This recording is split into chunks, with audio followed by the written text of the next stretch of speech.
Welcome back. It's Thursday, week 8 predictions on tap today. Of course, we're joined by I guess, longtime co-host at this point. Go ahead and say what's up. Let's go. It's Amir. I'm back. I'm ready to lock in and get this dub on the picks today. Yeah, it's been a rough week, no doubt. Last week, as you see, I was 6-7. Amir, I want your record here in a second because last week was just such a weird week, and it was no doubt my worst record on the year. So our record took a hit overall on the season, 72-34. We're guessing games at about 68% right. That's not too shabby, but of course, last week stung a little bit. What was your record last week, though? Man, I went 7-6 last week. It was rough, man. Yes. It was a couple games in particular, especially that Minnesota game. That kind of messed up the record. Yeah, I mean 6-7 is a. If I ever go, under 500 again, I might stop doing these predictions. Moving over to the players of the week, and I cheated this week a little bit compared to last week's, where I was only giving it to one player. This week, I'm gonna split it at least because there's a couple performances each and every week that deserve some love, and this week I wanted to start that. I want to split the player of the week. So on one side, you have Jordan Addison, 7 receptions, 120 yards, 2 touchdowns. It was his breakout game, as a lot of people would say that. I'm going to take my credit here. I gave him credit in the offseason and say he was the best wide receiver in this draft class. He's Calvin Ridley with more potential. And without Justin Jefferson there, he's stepping up. But on the flip side, the true player of the week this week is Travis Kelce. 12 receptions, 180 yards, and a touchdown. And yes, Taylor Swift was in attendance. Do you have any disagreements here? Or should there be someone else instead of Addison or Kelce? I think this is perfect. And, Addison caught a lot of people by surprise because, everybody kind of thought, Justin Jefferson being out was going to limit this offense, make them one-dimensional. And, you could tell the Niners were, okay making Kirk Cousins force-feed Addison. And, later on, they completely regretted that Addison completely took over. I mean, he didn't surprise me. I'll say that. But on the defensive side of things, I guess it's the Vikings galore here after that huge win against the Niners. Cameron Bynum, I think he's a rookie if I'm not mistaken, but 7 tackles, 2 assisted tackles, and 2 interceptions there against the 49ers. But on the flip side, the true player of the week on the defensive side of the ball is Myles Garrett. I mean, 2 sacks, 2 forced fumbles on those sacks. He has a blocked field goal, and he was the PFF player of the week. They said it was like a top 3 game he's ever had in his career. Any disagreements on this side of the ball either? So, for me, my pick was Cameron Bynum. Just for the simple fact that, he kind of started off hot and finished hot throughout the game. Myles Garrett last game, he came out hot first half. The second half, he kind of took a step back and kind of disappeared. And Cameron Bynum, without him, that team completely loses. I mean, you could say the same for Myles Garrett, but, the Vikings kind of went into that game, not expecting to win or kind of underdogs per se. Yeah, I think it was a huge win for the Vikings, even if they don't make a playoff run, because you had 2 breakout games from Cameron Bynum and Jordan Addison. And there's a lot of, questions. Some people think that Kirk Cousins might not even be there in a week or two. So I think just to have some of these young guys step up, it's huge for their franchise moving forward. But I agree with you. Myles Garrett could have did a little bit more in that second half. But moving over here, as last weekend, I broke all the traditions that I've had since I've been doing these top 10 power rankings. As each and every week, I've kind of stayed steady. I've had it very stingy at the top, where you have to really lose a big game, or you really have to win, at a high rate to change in the top 5, right? So the top 4 teams, top 5 teams have been kind of stagnant all season. However, last week I kind of broke that. I overreacted to the losses to the Niners and the Eagles, and I had the Lions shoot up as they were top 10 on defense and offense, and then they go out there and drop 6 points against the Ravens. So again, these are my top 10 teams from last week. At first glance, is there any teams that you think dropped out of this list? So if I had to choose a team to drop out of this list, I will say there's one team. There's one team that dropped out of this list. If I had to say a team to drop out of this list, it would probably be the Jags. Especially with that O-line, struggling, and Trevor Lawrence kind of being banged up and not being healthy. I can see Jacksonville bumping out of this top 10. Even though they won without with an injured Trevor Lawrence. Yeah, I mean, honestly, in my opinion, the Saints, are a piss poor team in the league right now, and they're kind of just showing week to week, as to why they got to make some huge changes offensively. So I kind of took that win with a grain of salt. Yeah, absolutely. I mean, it's not a very impressive win, but nonetheless, they've won, I think, 4 straight at this point. The Jaguars, I will let you know, they are still on the list, but the Seattle Seahawks did drop out. To me, even though they won last week, it wasn't a very impressive win. And, I think, well, they did get a JSN breakout game. So shout out to JSN. He took advantage of the DK Metcalf absence. And this is a team that's 4-2. They have an opportunity to go 5-2 against the backup quarterback this weekend and really, I guess, make themselves a playoff contender in the NFC. But some teams that are right outside are, of course, the Seahawks. If they're not 10, they're 11. And then you have the Bengals and the Steelers right outside of that. I think the Bengals this weekend, a huge game for them. I think this is going to be, I'll talk about it later, but I think this is going to be the game where we know, are the Bengals, are they actually real this season, or are they a fraud? And the same thing with the Steelers. Well, the Steelers, I don't have them as contenders, but they've won their games this year. Mike Tomlin continues to do Mike Tomlin things.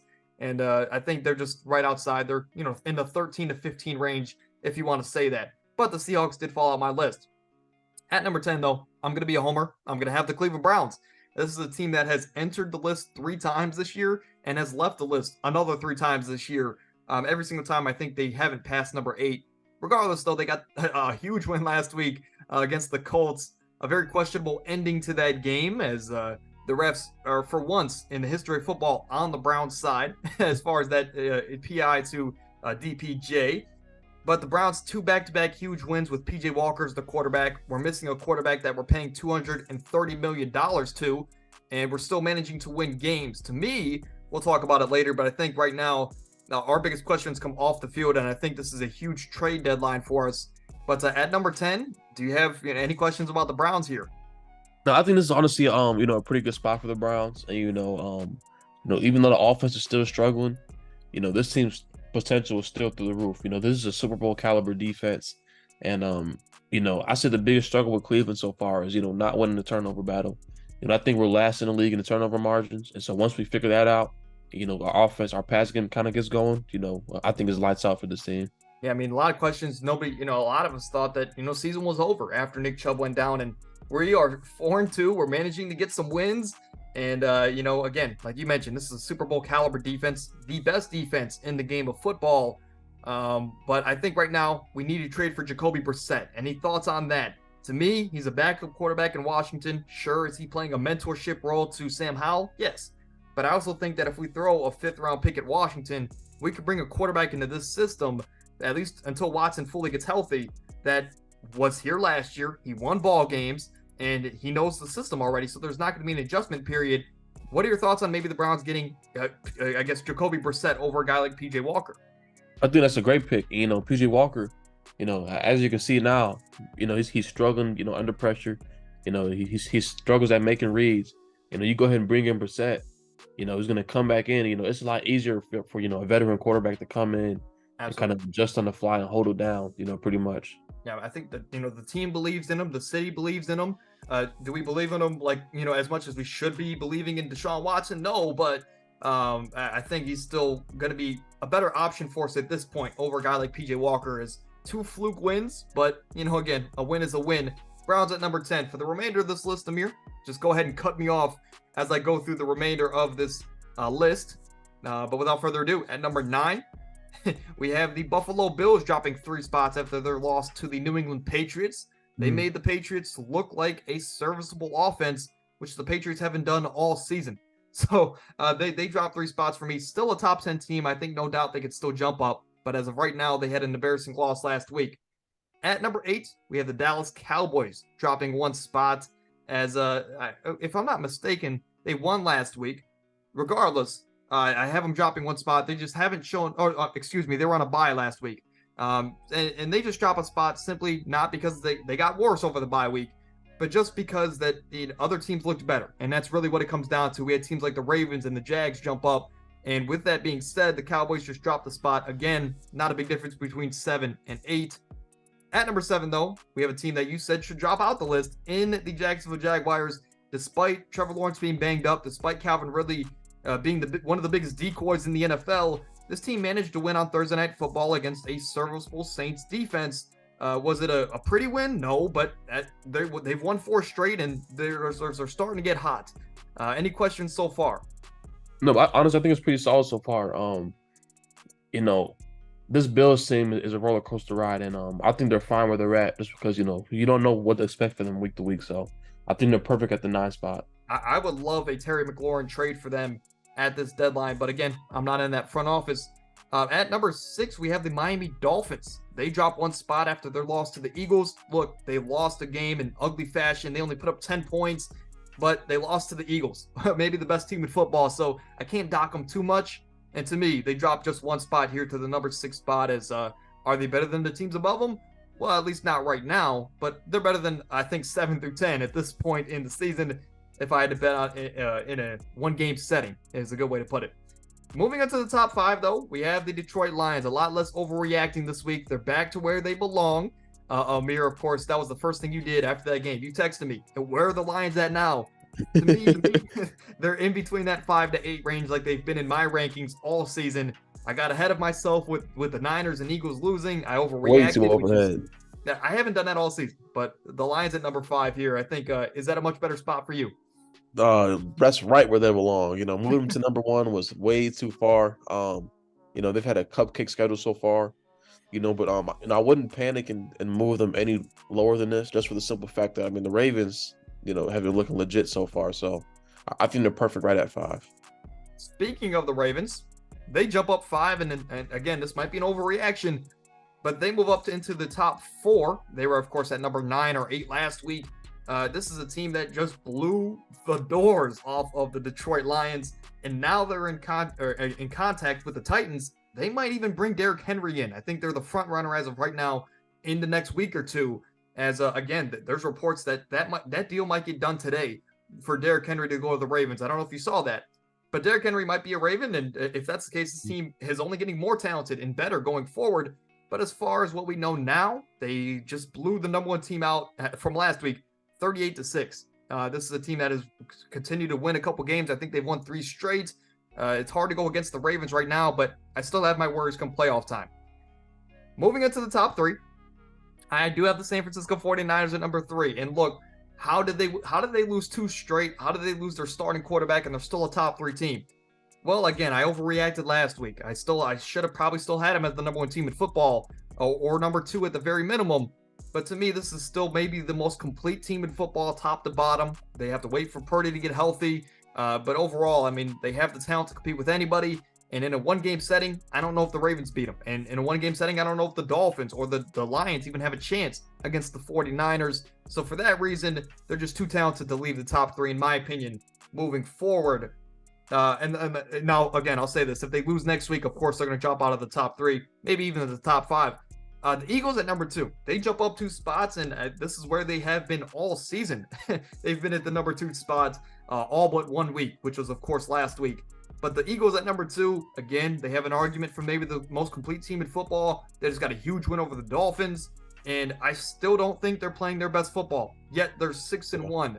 So for that reason, number 2 team, and right now, if I had to bet on a Super Bowl team to win it all, it would be the Philadelphia Eagles. Yep. And at number 1, we have the Kansas City Chiefs, what it should have been last week. This is a team that lost week 1. Okay, whatever. They lost without their second and third best players. They won 6 straight games. So this Chiefs team is going into this weekend against the Broncos team that hasn't beat them in my lifetime. It seems like the Chiefs should continue to roll and be 7-1 after this week. Any last thoughts about this list? And I guess what would you change, if anything? I'd say this is honestly probably the best list you put together so far. Just like you said, man, this Kansas City team, they're missing Chris Jones and Travis Kelce week 1, and they only lost by a point, to another top 5 team, and they kind of flushed it. After that, it's just been lights out offensively. This offense is, getting better week by week. The young players are getting involved, and this defense, this is arguably the best defense Mahomes has had since he's been a starter, and that's what's scary about this team. And if I had to pick a Super Bowl favorite so far, it'd be Kansas City. Thursday Night Football is upon us, and it is a heavyweight bout between some of the top quarterbacks in the 2018 class. We have, of course, the All-Pro Baker Mayfield. Well, never mind. But Josh Allen, on the other hand, he is All-Pro, and he is, of course, the quarterback of the Buffalo Bills. This matchup here, we have a 3-3 Tampa Bay team looking to get back on track, and a 4-3 Bills team that just made New England look relevant. Of course, they fell in my power rankings. Who do you have in this matchup as the Bills are super home favorites?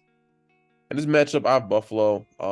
Despite Buffalo being inconsistent, the Bucs don't stand a chance. Buffalo honestly is better than them in every aspect as a team. And, the only way they'll really lose this game is if, Josh Allen turns the ball over, which he has a habit of doing, and which I don't really see happening. So I'm taking Buffalo by far. Yeah, I mean that's you just basically that is the summary of this game. If Josh Allen turns the ball over, Tampa Bay has a chance. If not, I think Buffalo's going to run away with this one. Buffalo, to me, gets back on track with a win at home against a Tampa Bay team that will now start looking into the Drake May and Michael Penix sweepstakes. But moving over to Sunday, we have the Battle of New York. We have the Jets, high-powered Jets with Zach Wilson, of course, coming off of a bye week. And then they go to, I guess they stay home in this matchup against the Giants, who should have Daniel Jones back. If Daniel Jones isn't back, we'll have Tyrod Taylor, who the offense looked better with Tyrod Taylor, in all honesty. But who would you have in this matchup? Battle of New York. I'm not sure what their record is all time in this matchup, but who do you have in this matchup here? I'm assuming Daniel Jones is playing. Yeah, so even though the Giants offense has looked better with Tyrod Taylor, I'm still gonna take the Jets here. Looking at the Jets, their defense is just next level. And I think up front they're gonna dominate the Giants. So whoever's playing quarterback, they're gonna struggle to throw the ball, get the ball off. They're also gonna get pressured all game. And the Jets also, I like their matchup on the outside. And they're obviously gonna force turnovers. So I'm gonna go ahead and take the Jets here. Yeah, I just saw a stat that the Giants are only averaging 11 points over the last 5 games. And going up against this tough Jets defense, even if they have their quarterback back, that's going to be a very tall task, even if they're home or on the road, whatever you want to say. I'm going to agree with you. I'll take the Jets here on the road. But then moving over to maybe one of the best matchups this weekend, we have the Jacksonville Jaguars at 5-2. They're a little banged up, but they're still winning games.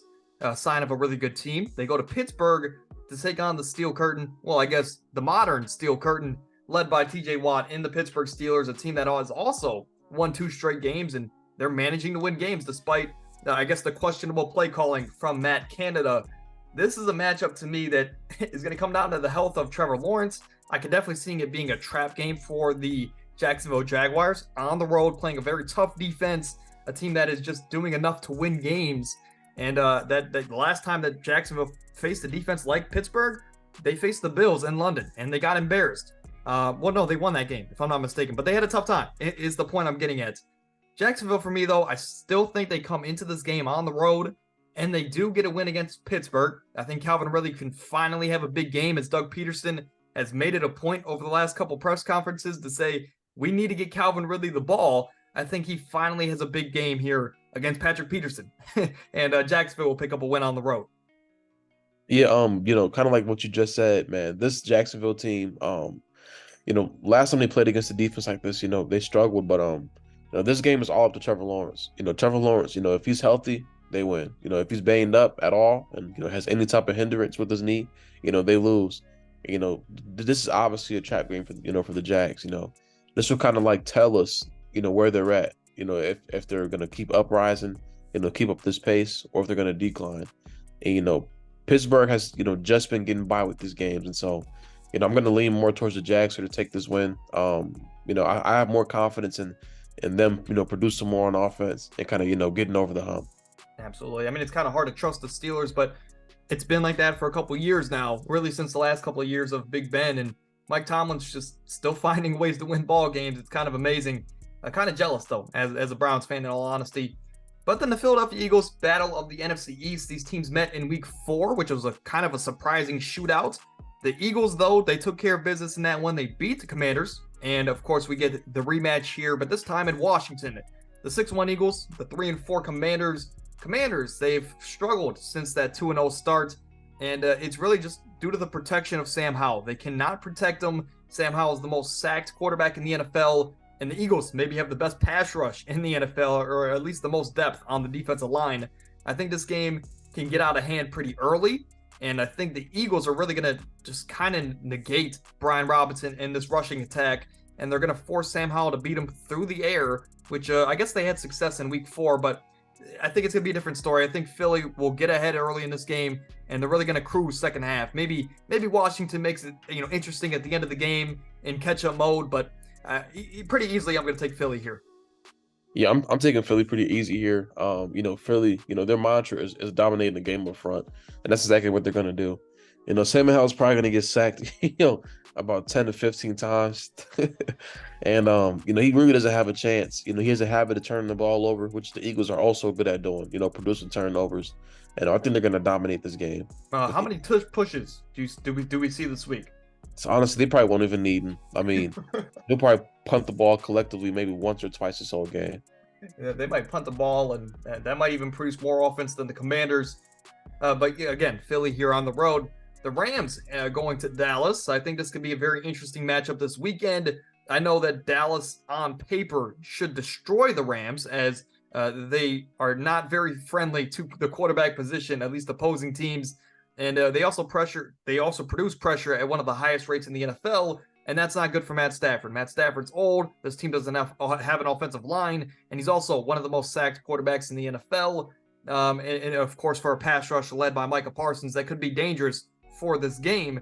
However, I do think the Rams are going to put up a fight in this game. I think Puka Nacua and Cooper Kupp, the game will be on their backs, even though that they will be the focus. But who do you have in this matchup as Dallas at home? They're coming off of a bye week. They're rested. Do they continue to roll here against the Rams? Yes, I'm going to go ahead and take Dallas here. I have more faith and confidence, in this team as a whole. But I think this game is going to be a close one. The Rams have been a team where we don't really know what to expect, and they've kind of exceeded expectations. Stafford is playing well. Puka came out of nowhere. He's playing well. Kupp is finally healthy. So this team has been looking pretty solid, but this Dallas team is just too stacked from top to bottom. And I'm going to take Dallas here. Yeah, no doubt. I'm not a big Dallas fan. I don't really believe in them. Again, it's kind of, I have them at number 8 because of the games that they've won. But again, I think we all kind of know they're the same team as they've always been. I guess I'll ask you this. Do you think they should get in the Derrick Henry sweepstakes? I know it's a kind of a silly question because, of course, Derrick Henry's an amazing player, but you can definitely tell that this Dallas offense is missing something, and maybe it's Kellen Moore that they're missing, or maybe it's that they're missing Zeke, which they kind of so desperately try to get him out the door there, but you can tell that they're missing that short yardage back. Do you think they should go after a guy like Derrick Henry, or kind of stay put and try and figure it out going forward? Honestly, this Dallas team, in my opinion, doesn't need anything but for Dak Prescott to step it up, for him to take control, for him to show some sense of urgency, and show that show what he's capable of doing. Dak has been up and down. He's been holding this team back, in my opinion. There's honestly no reason why he shouldn't be, in top 5 quarterback talks with this team. He has a perfect team around him. He has a great offensive line, amazing defense, weapons on offense to kind of take off the load for him. He's just not taking advantage of it, and it's been hindering this team as a whole. I mean, unfortunately, I think they're kind of stuck with Dak Prescott because I don't know if another franchise wants Dak Prescott, but who knows? Maybe it could be another Jared Goff situation where even though he has a bad contract, he gets traded and has a change of scenery and turns it around. But for this matchup, though, that's thinking way too far ahead. We're both going to take Dallas at home. Moving over to the NFC North matchup, we have the Vikings, who just got a huge win against the San Francisco 49ers. Jordan Addison, again, breakout game. Cameron Bynum, again, breakout game. They go to Green Bay. Lambeau Field, maybe the best home field in the NFL, but the Packers are struggling. They're not the same Packers as of old. They're 2-4, and it's really been a downward spiral ever since some teams got some film on Jordan Love. I think this is a huge game for Jordan Love to prove, hey, am I the guy going forward? Or, hey, should there be questions about my spot going forward? Maybe should this team look at a Kyler Murray or look to tank for a draft pick? I think it's a huge game for Jordan Love. But in this matchup, who would you have? Do you have the Vikings continue to roll without Jefferson? Or do you have Jair Alexander really shutting down Jordan Addison and is really just Green Bay's able to manage a win here? I'm going to go ahead and take Minnesota here. If Minnesota had a solid defense, Kirk Cousins, would be in legitimate MVP talks, and this team would be legit. But the defense has been holding them back. But I'm pretty much going to take the better offense here. Jair's obviously going to slow down, Addison, but the one thing Minnesota's good at is getting their player the ball, no matter whatever it takes. Kirk Cousins doesn't panic under pressure. They find ways to just make their number 1 receiver get the ball, touch the ball. And so, I expect Addison here to get about 15 targets and, have another big game like he did last week. Yeah, this game's tough for me because, I think I would love to see Jordan Addison continue his run as I had him as the offensive rookie of the year. However, I think, it's one of those games where kind of like it just makes sense for Green Bay to win this game, given that, the number one option for Minnesota, at least in the wide receiver room, was kind of going to be taken out of the game. As much as I love Addison, he's not ready for Jair Alexander. I think this would have to be a huge TJ Hawkinson game for Minnesota. But on the flip side, I think Aaron Jones is due for that big game again after his injury. But I will agree with you here reluctantly. Actually, no, I'm going to go against the grain. Give me Green Bay here at home. I do think Aaron Jones is going to have a pretty good game. And I just believe in Jordan Love too much. Maybe I just like him too much for my own good. But moving over here to Atlanta, they're facing Tennessee. Atlanta 4-3. Of course, there was more questions about the usage of Bijan Robinson last week than them actually losing the game. On the flip side, Tennessee, they're done for the season. And I know we're only 6 weeks into the year, or 8 weeks at this point. They're done for the season, as Ryan Tannehill is going to be out for a couple weeks. They just shipped off one of their all-pro safeties in Kevin Byard to the Philadelphia Eagles. They're in talks to move Derrick Henry to another team in the NFL, whether if it's Dallas, Baltimore, Philly. And then they also have talks of starting Will Levis this week. So they're going to be starting a rookie quarterback moving forward. They might even trade his number one option in DeAndre Hopkins. This team is just going downhill. I wouldn't be surprised if they found a way to move Jeffrey Simmons this offseason. But who would you have in this matchup? As for one team, they still have hope, and the other team, it looks like it's pretty much gone. Yeah, the Titans at this point, the thing about Mike Vrabel, he's hard to kind of, read sometimes because, he always, shows the exceed expectations. But, this Titans team is done. I think it's clear that they're tanking, kind of preparing for the future. I think, as the weeks go by, they kind of realize, like, listen, we can't go further with Tannehill. There's no point of, trying to make the playoffs and trying to, push to win games when, in reality, we absolutely stand no chance. So, especially after they shipped off Byard, that was pretty much telling the league, like, hey, we're looking for the future. And actually, Tannehill's actually out this game, if I'm not mistaken. Yeah. And so, on top of that, that's kind of adding to the fact that, this team is pretty much just, looking to grab, Caleb Williams. And so I think I'm go ahead and go Atlanta here. Do you think this team has a chance to win 4 games this year? Coming into this season, a lot of people doubted, but of course I went game by game, prediction by prediction. I had Tennessee as a 4-win team. I think that's a possibility now, but do you think they win more than 4 games this year? I mean, I think so. Just for the simple fact that they still got, some winnable games coming up. Especially in the second half of the season. They still got, Carolina coming up. They still got the Texas coming up, which I think are very winnable. And it's gonna be tough, man. Yeah. It's not a lot of promise there, regardless if they win 4 games or 7. Regardless, there's not a lot of promise there for Tennessee. But who knows? Maybe Will Levis is him. But I just to be clear, I think we're both taking Atlanta here on the road. I think we didn't really talk about them much. Taking Atlanta here up on the road. Taking them on the road is Kyle Pitts having a 6-touchdown day. New England on the road here, going to Miami. AFC East matchup here. A lot of divisional matchups this week. Of course, I forgot to mention that no team is on bye this week, as all 32 teams will be in action. The Patriots here, I think this could be a trap game. We kind of talked about it before the podcast, but they take on Miami. Miami, where they're still a top 6 team in the NFL in our eyes. They just had a bad week against one of the best teams in football in the Philadelphia Eagles. I think the Dolphins are in a spot where they're way better than, the teams below them, but they're just not at that contention tier yet. But this matchup specifically, who do you have? Do you have maybe Mac Jones continuing this momentum into this new week against Miami, or do you have Miami getting back on track? I'm taking Miami to get back on track. Miami's losses have been against some, legitimate teams that have been dominant up front. But, I think this game is going to be closer than what people think. I think Miami is just, that much better than New England, from top to bottom. So, I think New England doesn't stand a chance. And actually, Tua still, I think he's 6-0 against Bill Belichick in his career. So, which is crazy. I think he'll add on to that right now. Yeah, nobody does that. Even Peyton Manning wasn't doing that. Of course, the Patriots did have Tom Brady at the time, but no great quarterback has ever been that dominant against the, New England Patriots. Right. But no matter how you split it, Mike McDaniel has just found a way to, get under the skin and just, out game plan Matt Patricia over the last couple years. And like you just mentioned, I don't see that really changing. I mean, there's just too Yeah. much speed and too much firepower on this offense. So we're both taking Miami here at home.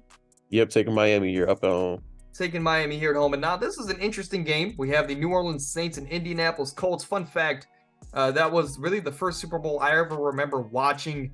Of course, I think that was Super Bowl 41, if I'm not mistaken at this point.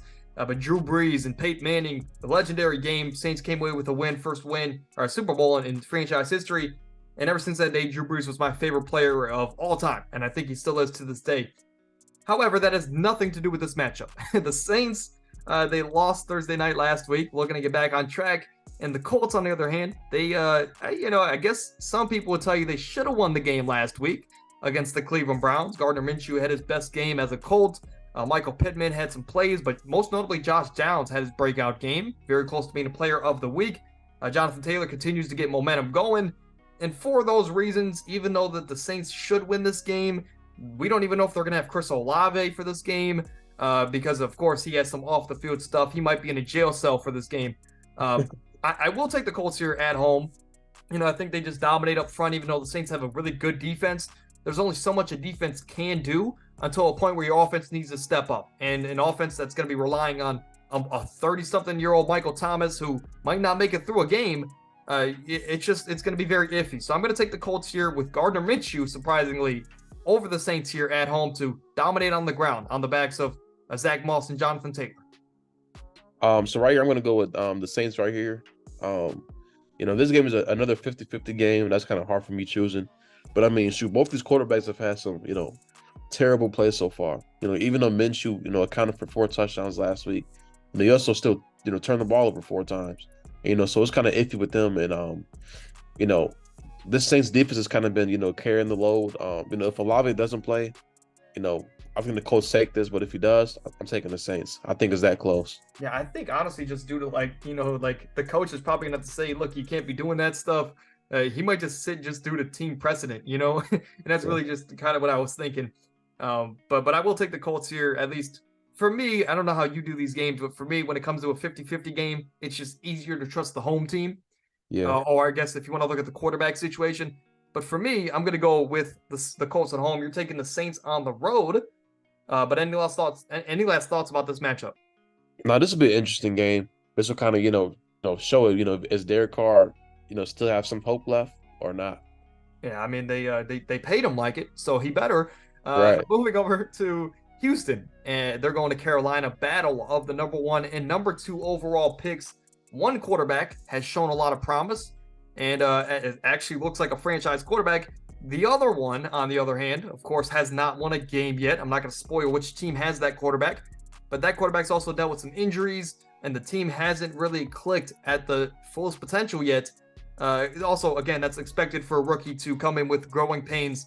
However, one quarterback does not look like a rookie. That is, of course, C.J. Stroud for the Texans. They're 3-3. They're one of the most young, fun, exciting offenses in the NFL, and they are coming off of a bye week, so they're rested. Carolina's also coming off of a bye week, but they've lost 6 straight games. In your opinion, do you think Carolina finally gets that first win, or do you have Houston continuing to roll as a battle of the number 1 and number 2 overall picks? So, I'm going to go with the Texans here. Carolina, obviously, they're in panic mode. They just switched, play callers. And so, Stroud, just like you just said, man, he's looking like a vet off rip. I'm happy to see it. He's pretty much, ignoring the critics, saying Ohio State quarterbacks don't make it. He's completely flipped that narrative, and he's shown why, he should have been the number 1 pick, why he should have been, put on the pedestal from the jump. And so I'm taking the Texans on the road here. Yeah, I mean, there's going to be a lot of questions starting here. I'm going to take the Texans as well. But a lot of questions here. Yeah, if Carolina doesn't win this game, you brought it up before the show. When is going to be that first win? As if Bryce Young goes 0-17, of course, that's, reach at this point in the year. But let's say that does happen. Is there any, sort of security for his job moving forward? I don't know, because it's not every year we've seen an 0-17 team. But moving over to maybe the game of the week, 4 o'clock matchups, we have the Cleveland Browns, of course, my number 10 team in my power rankings. They go to Seattle. Seattle's a team that won last week without DK Metcalf, maybe their most dynamic offensive playmaker. And despite, some a rocky game from just the overall offense, they did win. And the Browns are coming to this matchup with clarity. They're coming into this matchup with PJ Walker as the starter. Of course, there's no questions on if Watson's going to try and ruin the game for us yet again.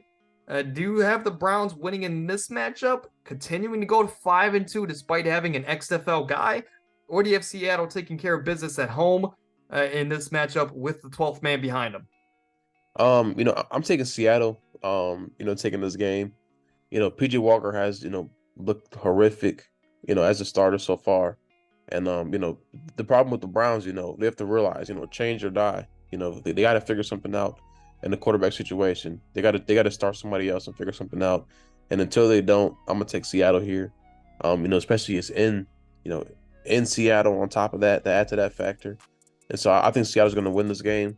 I think it's gonna keep, be close because the Browns defense is gonna force turnovers, they're gonna force stops and make it tough on, Geno and that offense. But I'm taking Seattle here. As much as my as much as my fandom wants to get in the way and say that Myles Garrett is that much of a game wrecker, and the Seattle Seahawks team doesn't have offensive tackles to name, Myles Garrett can really just change the game entirely.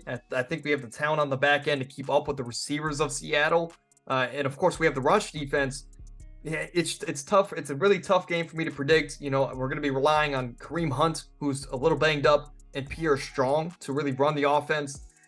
As much as I want to pick the Browns, I will agree with you here. I will take Seattle at home, humble the Browns a little bit, and Seattle will continue to go 5-2 and make this division. I guess at this point they would tie the San Francisco 49ers for that division.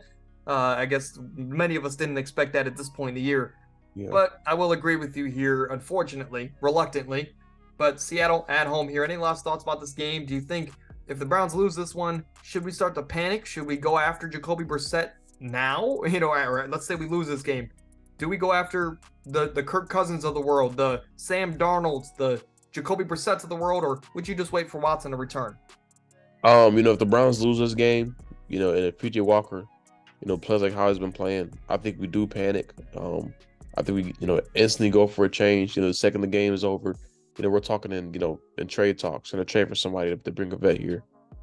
Absolutely. I mean, the Browns, whatever. It's to me, I don't care who it is. I don't care if we bring Carson Wentz in.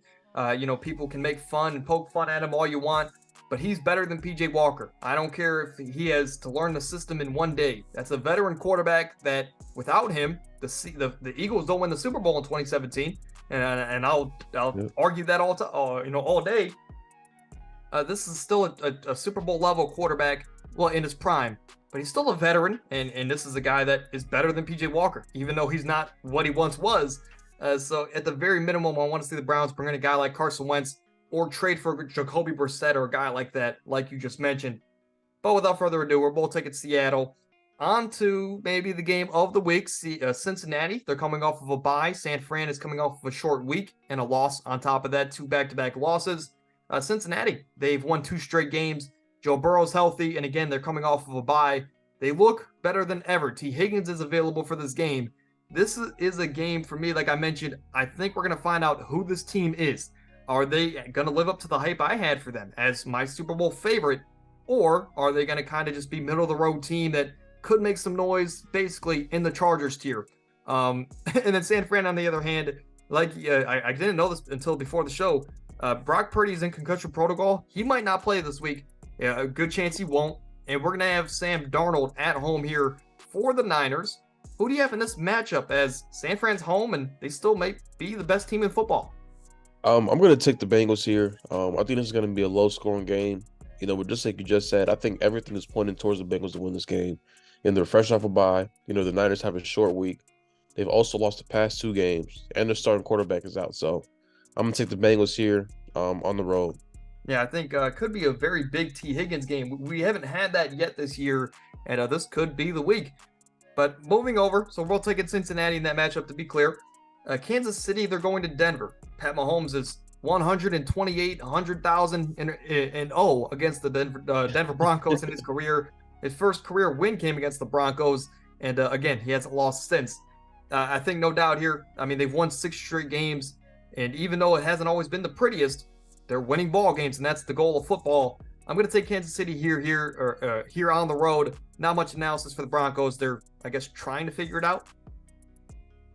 Yeah, I'm taking Kansas City pretty easily here. Mahomes will probably throw for 4 or 5 touchdowns. They'll dominate this game. The Chiefs defense is looking legit like always. They're going to completely neutralize the Broncos offense, and they're going to win this by 50. Not much analysis there. Yes, pretty The simple. Baltimore Ravens, a team that got a huge win last week. Maybe you can argue they're the hottest team in football, despite only winning 2 games in a row. They go to Arizona. Arizona, they're just like Tennessee. They have their eyes on the future. There's more focus now on when Kyler will return than the actual game ahead of them. Of course, at least externally, not internally. They've lost 4 straight. I don't expect them to, even though they're home, even though they're going to have the home crowd behind them, Baltimore is just too hot right now. And I mean, who knows? By the time this video comes out, Derrick Henry might be a Raven. At least that's the odds-on favorite right now. But Baltimore, to me, come into this game. They dominate on the ground. They do really whatever. I think they can win this game just by Justin Tucker. But I will take them here on the road. Yeah, I'm taking Baltimore on the road here. And this Cardinals team is obviously looking for the future. And you can obviously tell they're kind of dragging on this Kyler Murray injury. To kind of pretty much stall time without getting, caught for tanking, and also pretty much, lose as much as they can so they can get Caleb Williams. Yeah, I could really see them bringing him back in like week 13 to just avoid that tampering penalty, or not tampering, but I guess avoiding, that tanking. I guess. Speculation, pretty much. Thank you. But at the same time, Kyler might come back. He's that talented where even if he's coming back off of that injury, he might win them a couple games and cost them Caleb Williams. So it's going to be a very interesting end to the season for the Arizona Cardinals. But excuse the background noise. I don't know if you can hear the vacuum.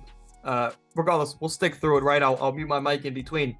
We have the Chicago Bears at 2-5. They go to Los Angeles to take on the Chargers.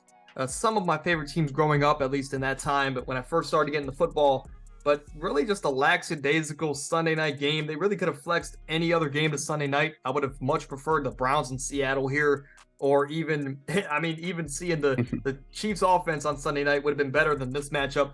But my question to you, is this Bears team different with Tyson Bagent? Is he the guy going forward, or is it really just we're kind of waiting for Justin Fields to return?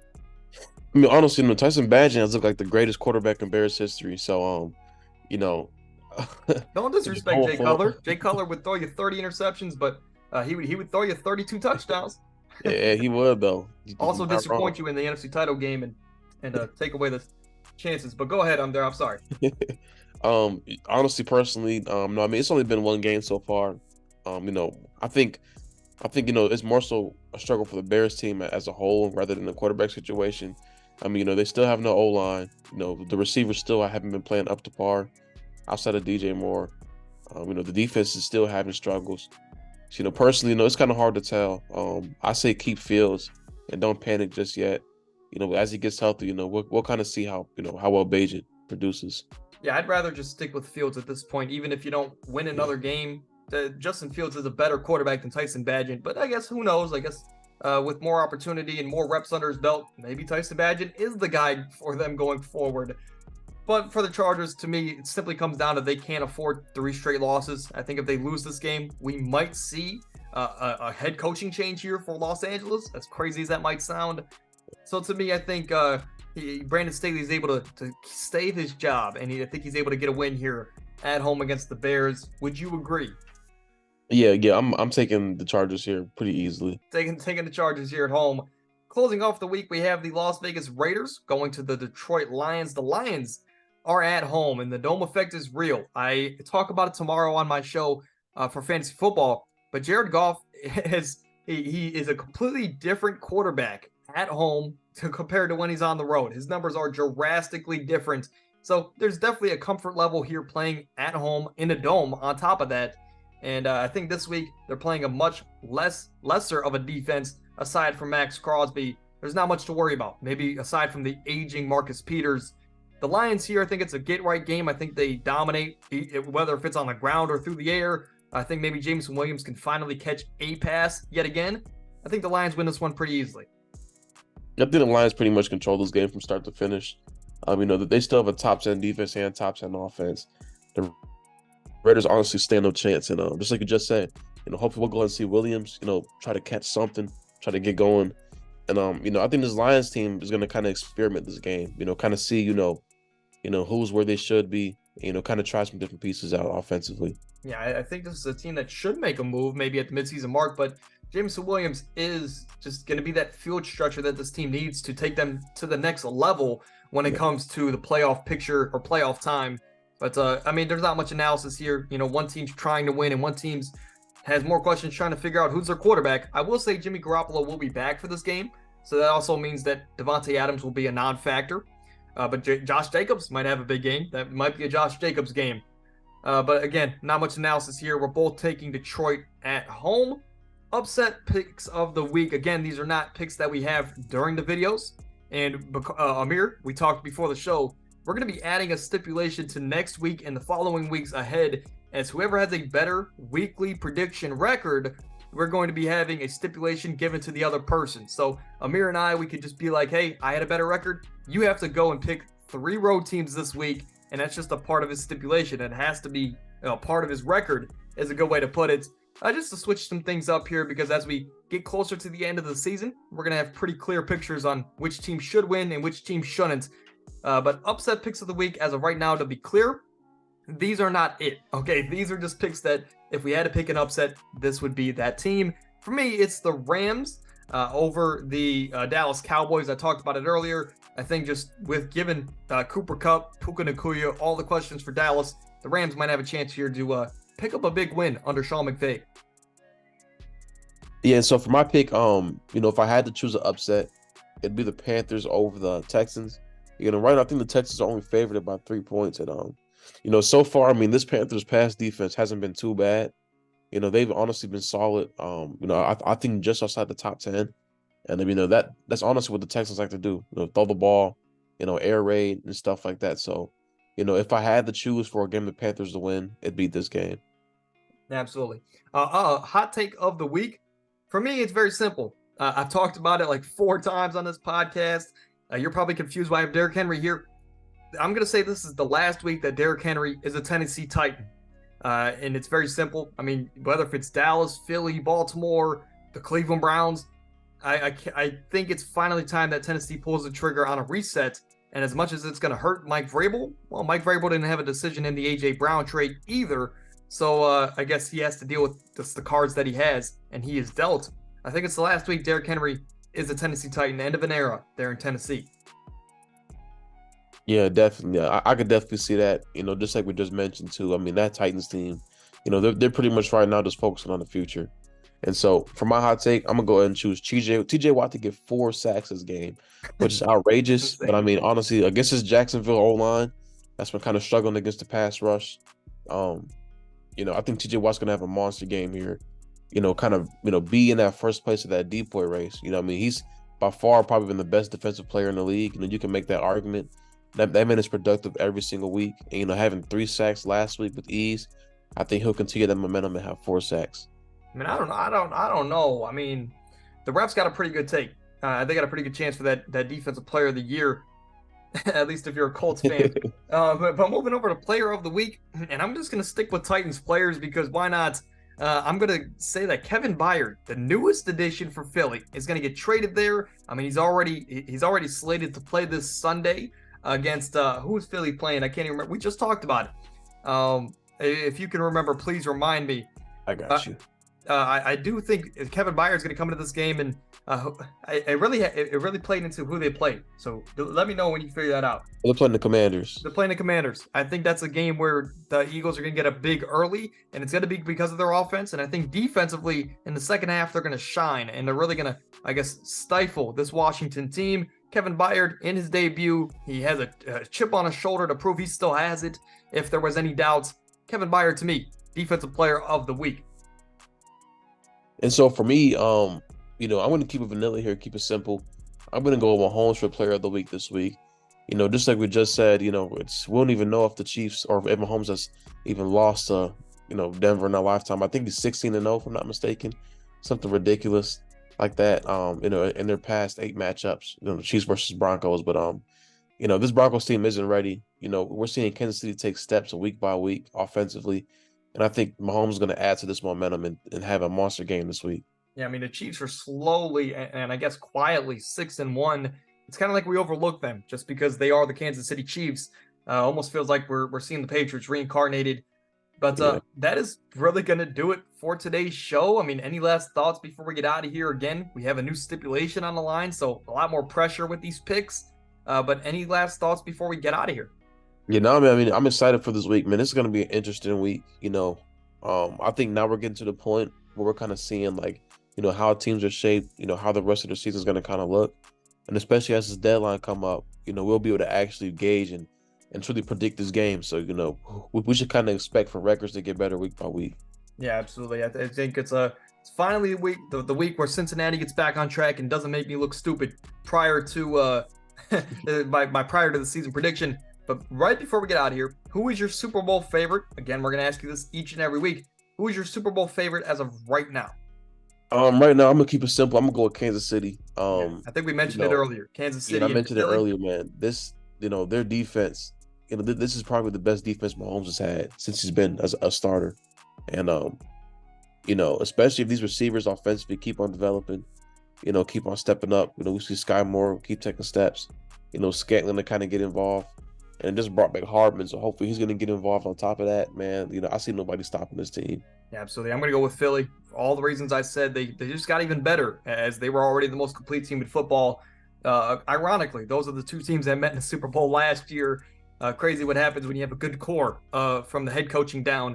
But again, that's going to do it for today's show. We'll be back tomorrow for some fantasy football. Of course, good luck to your real life teams this weekend. Good luck to your fantasy teams this weekend. We'll be back tomorrow. And then next Tuesday, we'll be back with another podcast. Amir, we'll be in contact soon because we might even find you on some Tuesdays here pretty soon. But I guess that's it. That's going to do it for today's show. Until Tuesday, stay happy, stay healthy. Amir, it's always been a pleasure. Appreciate it.